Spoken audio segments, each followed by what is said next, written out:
sebaiknya pesantren Az-Zaitun tetap dibina.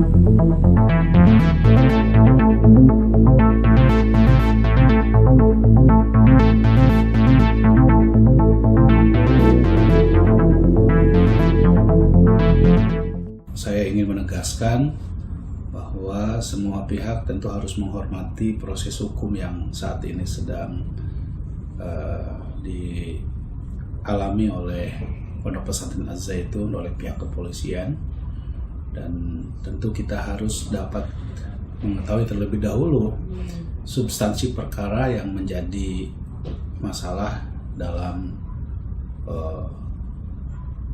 pesantren Az-Zaitun tersebut.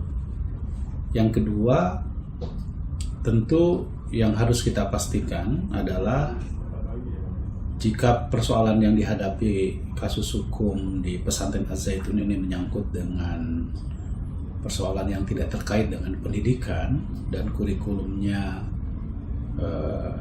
dinilai masih di dalam pengawasan Kementerian Agama, maka sebaiknya pesantren Az-Zaitun tetap dibina, karena kita tahu bahwa pesantren Az-Zaitun ini memiliki jumlah santri yang cukup banyak hingga mencapai 7.000 santri dengan aset lahan hingga 1.200 hektar serta berbagai sarana prasarana yang dimiliki oleh pesantren Az-Zaitun yang cukup besar.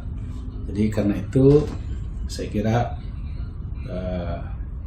tidak sebaiknya tidak dibubarkan, tetapi dibina oleh pihak yang terkait, terutama saya kira di bawah pengawasan Kementerian Agama Republik Indonesia.